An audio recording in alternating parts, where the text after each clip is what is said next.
Ireland.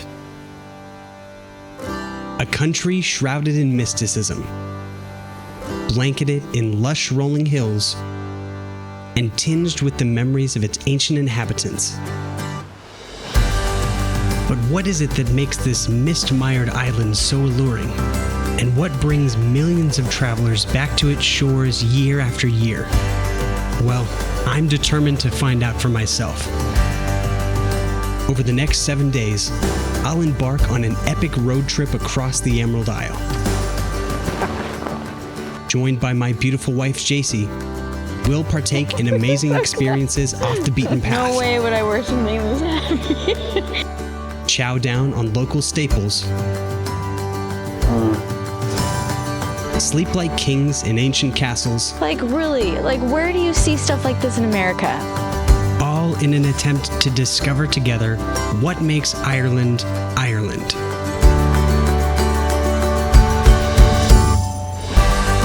From Dublin to Dingle, Blarney to Killarney. Can you get an authentic Irish experience with only 7 days behind the wheel? We're about to find out. Join us this time on Atlas Unlimited, the Great Ireland Road Trip.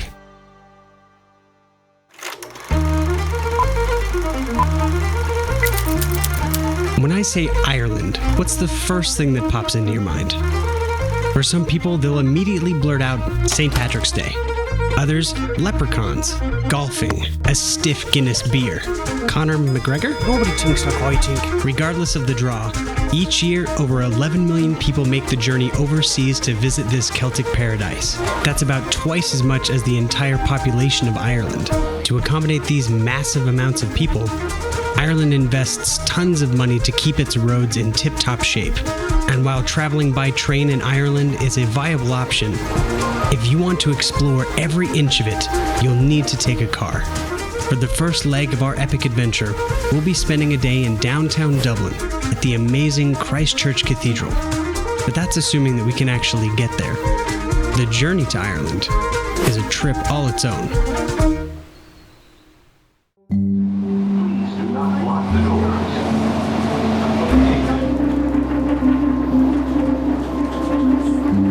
Our flights begin in Boise, Idaho, and will see us traveling for over 20 hours, 3 meals, and 3 different transfers.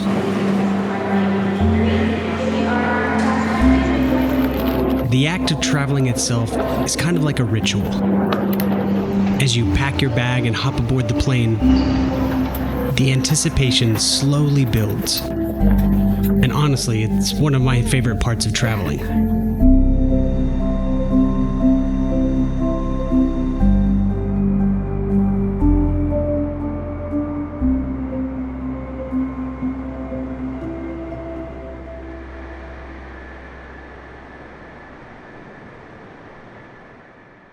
After our long trek over, we finally get to stretch our legs in downtown Dublin. The city of Dublin has a population of 1.2 million people. For the Americans, it's about twice that of Seattle, Washington. From the air, it looked rather small, but walking the streets, you really get a sense of its scale. As we meander across town on our way to Christchurch Cathedral, we decide to make a few stops at a couple of well-known attractions, like St. Anne's Cathedral, and the TikTok-famous Umbrella Street. Though, to be honest, this one's pretty skippable.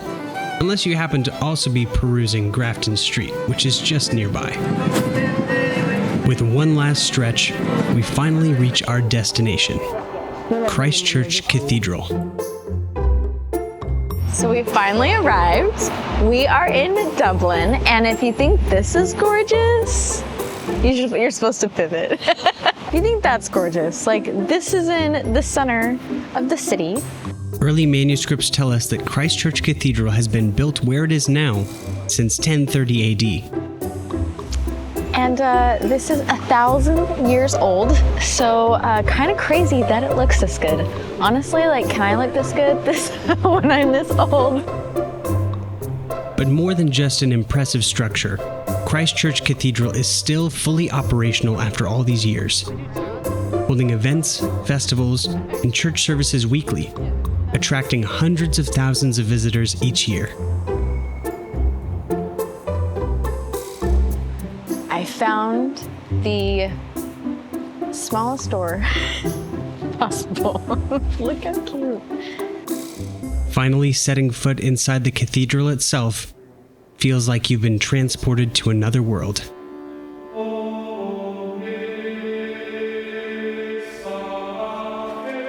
When Christchurch was first built, the entire land roundabout was still a Viking settlement. The Ibero-Norse king at the time, named Sihtric Silkenbeard, founded Christchurch after his pilgrimage to Rome in 1028. In the 1180s, Christchurch was rebuilt using a much stronger and long-lasting stone. Some of that original foundation can still be seen today. Through the additional renovations in the coming millennium, the cathedral would see the installation of an organ, additional space for the choir, as well as more aesthetic changes to bring the cathedral in line with other Gothic standards. Gosh, like look at the floor. Like intricate designs, it's insane. So, and, well, this is one part of it that we'll definitely take a look at, is there's a crypt. So, like how cool is that gonna be? Christchurch Cathedral holds many secrets, and a crypt isn't even the craziest one. Beneath the dappled colored light are myriad trinkets and even corpses. So this is Richard de Clare, also known as Strongbow. He was one of the leaders of the Anglo-Normans who captured Dublin in 1170. A ceiling fell in and destroyed his tomb, so they recreated it. Beautiful buildings like this don't come without effort. Like many of its contemporaries, Christchurch Cathedral is under continuous maintenance, but these efforts yield beautiful results. Okay, like how fancy is that? Like this is such a fancy arrangement. Could you imagine sitting here like on a Sunday? If you're as lucky as we were, you can often hear subtle organ music playing in the background, a soundtrack fit for a king. I feel like I'm in a movie. Among the items on display is the heart of Lawrence O'Toole, one of Ireland's oldest saints. And tucked just to the side of the nave is a monument dedicated to the 19th Earl of Kildare. As we round the corner, we finally step down the stairs to the crypt of Christchurch Cathedral. And if you thought the artifacts above ground were impressive, this is where they keep all of the craziest ones. Among my favorites were the centuries-old fine china, these weird cobwebbed baby heads, and I kid you not, a mummified cat and rat that got stuck in the pipe organ. Wander around long enough and who knows what you'll find. A booth in the corner even lets you examine classic Renaissance-era outfits, and even try a few props out for yourself. Nice. Christchurch Cathedral was home to some incredible curios. And to those of you watching this video, you might not completely understand how amazing this was. So, to show you, we've prepared a VR virtual tour for you over on our Atlas Unlimited Facebook page. Click on over there and feel free to explore at your own pace. But stepping away from Christchurch Cathedral and across the street, we're heading to Dublania, one of the most incredible museums in all of Ireland, and a portal into the life of the Irish Viking. Holy cow, no way would I wear something this heavy. We're in for a treat as we take a stroll through a slice of ancient life in Ireland, learning lessons from the past along the way. Okay, JC, quiz number 1. Were all Viking ships the same? I'm gonna say no, because us women like to be unique, and so I think we would have had some... So the girl ships were different. They look like the buckles we use nowadays. That's so crazy. I'm gonna use my left hand so it's not as painful for him. Or not painful at all. I tried. What's his name? Frodo? I knew it. The designs, they specifically say the structure's the same, but the design's varied. No, stop. That was not me. It was not me.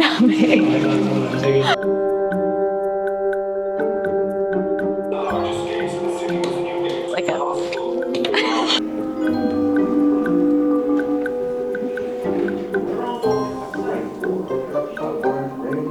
I think it's getting louder. I feel like this is need to go away. Did you see where my head just landed almost? How? Okay, I give up.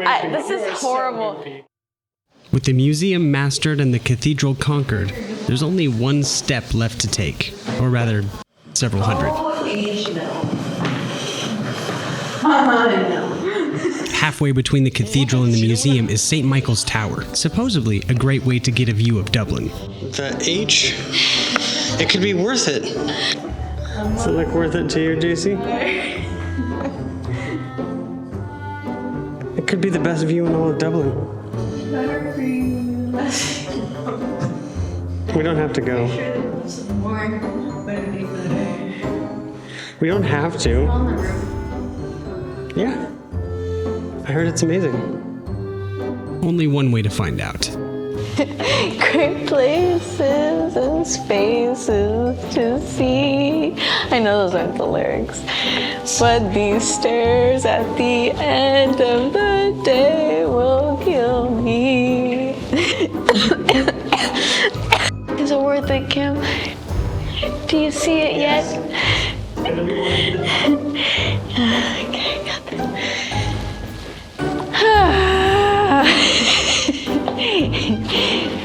I'm starting to feel like Chris on Abroad of Japan when he takes that long bike ride and he just starts regretting it.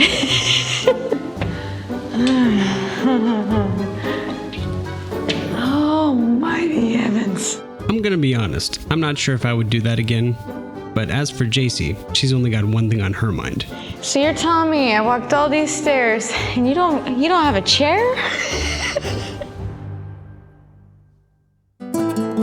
So far, we've gotten a taste of the hustle and bustle of Dublin.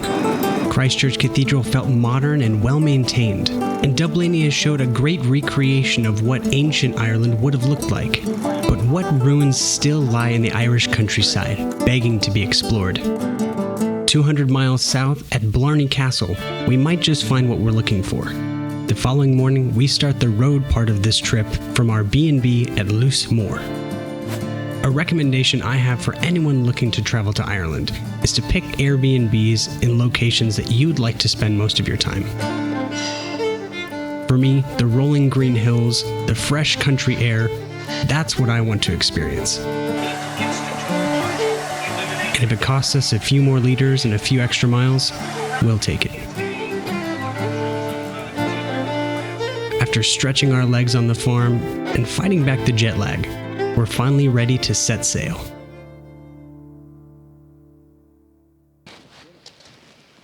Oh, and I have to go on this other side? You knew it. You kept recording. You're like, she's going to get on the wrong side. Now stuck behind the wheel for a few hours, I picked JC's brain for her first impressions of Ireland. Yeah, this is absolutely gorgeous. Cute little pathways. I mean, it's really just made for one car, but they're still cute. Cute little cottages off to our left and right. So green. It's crazy. Can you believe yesterday we were in America? Now we're in an entirely different country, you know, just like that. What's your initial impression of Ireland? It's beautiful. I really like it a lot. Walking down the streets of Dublin, just the houses. I love architecture, so that's kind of my favorite thing ever. So cathedrals, beautiful churches, like fun little Tudor-style houses. Like that's kind of my jam. So we're making great time on our trip to Blarney Castle. But as I reach a familiar section of road, I realize this may be the perfect time to share the spirit of Ireland with JC by taking a little walk through Glendalough Cathedral.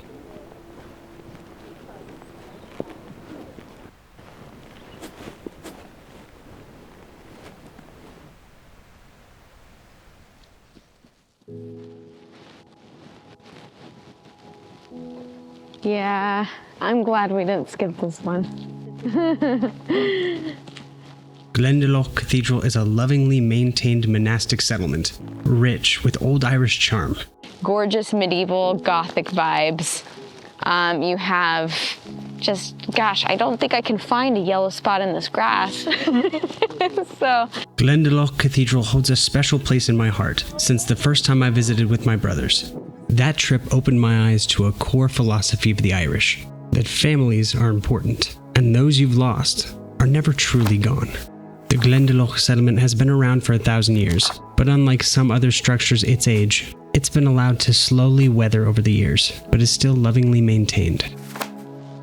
it's just, gosh. There's a bittersweet feeling that accompanies this duality. The struggle between preserving and letting time wash certain things away. You have these really intricate gravestones, and obviously they've had engravings on them at one time or another. And with, the weather here, with it being more moist and those types of conditions, like, the engraving has been weathered away. So you just have these, tombstones that don't really have any information about the people that are here. So I was just thinking of, the movie Coco. It really puts a lot of emphasis on family history and really understanding where you come from, remembering to take time for your ancestors. I have to admit, I'm not the best at that. I try, but it just makes you want to get better at those types of things so that, the people that are your ancestors can be remembered. It's hard to put Glendalough in our rearview mirror, but Blarney Castle is calling, and it's begging to be explored. Standing at over 90 feet tall, this ancient stone structure towers above anything else in the area, inviting us to take a closer look inside. And we've got quite some exploring to do if we're going to uncover Blarney Castle's secrets, including the world-famous Blarney Stone perched right at the top. Blarney Castle has been rebuilt a number of times throughout its 800-year history. It began as little more than a wooden house back in 1200 AD. 10 years later, it was replaced with a stone structure which lasted until 1446, when it was destroyed and rebuilt by a man named Cormac MacTague. The legend goes that one night while he lay awake thinking about a litigation he was currently undergoing, the mystical fairy queen Clina appeared and instructed him to kiss the first stone he saw when leaving his house the next morning. After doing as she instructed, the court miraculously settled in his favor. Afterwards, he hauled the stone to the top of Blarney Castle and attempted to hide it where no one else could steal its power. This slab of limestone is the esteemed Blarney Stone, and you can bet we're going to kiss it. But before we reach the top, we have a few stops to make, starting with the hidden cave that lies beneath the castle. Known as Badger Cave, if you decide to brave it yourself, mind your head. Stepping into the Great Hall and up the first set of stairs, something catches our eye. Said boiling oil was needed to pour on unwelcome guests. So there is a murder hole somewhere up here. Just have to find it.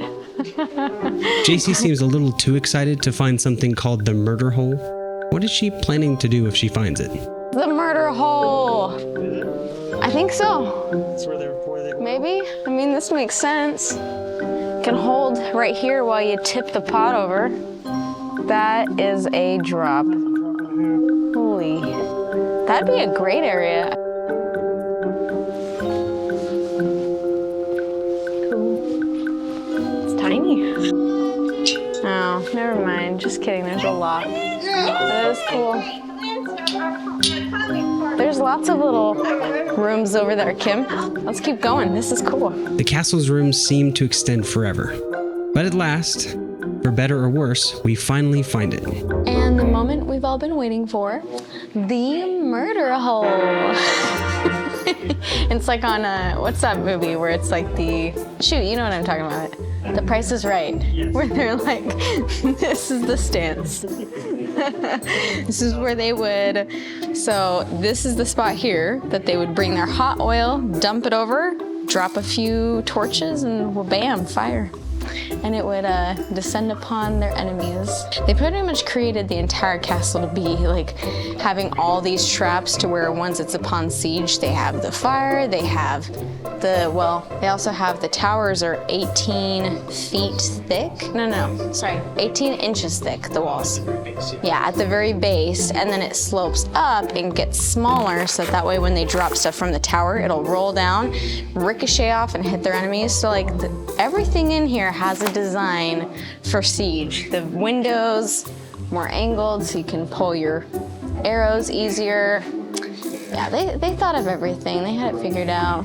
With the murder out of the way, we step onto the roof and take in the serene surroundings as we approach the legendary Blarney Stone. This is so tiny. I feel like I have to waddle through. This is a view. Holy crap. Check this out. Okay. It was here they consummated their love. Yeah, don't fall over. Don't get too spicy.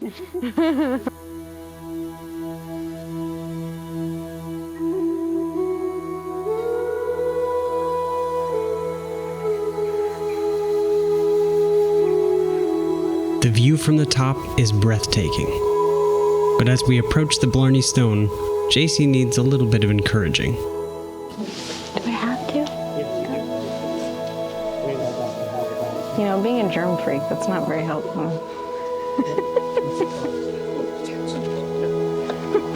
Okay. So this is the Blarney Stone, huh? Okay. Might need these off, actually. The other way, on the other side. Other way? Yeah. Okay. That's the best way? Visiting has been a bucket list item of mine for 20 years, and finally making it is a surreal experience. How was it? Is it better than our first kiss?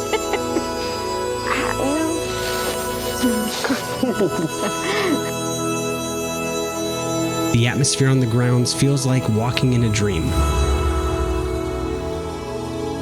A true fairy tale castle come to life. Blarney is often touted as a must-see destination for any Ireland travel goer. And it's a reputation that's well-deserved. Years from now, JC and I will be thinking back to the peaceful time that we spent here. There's not a doubt in my mind. It's actually a really pretty view. I know exactly where I'd put a table, chairs, little patio. Yeah, I think that's what they were. Well, that's not what it was for, but that's what I would use it for. I think so. What do you think about Us? What do you think about this? As we turn away to our next adventure, I can only imagine what incredible sights await just beyond the horizon. Dragon.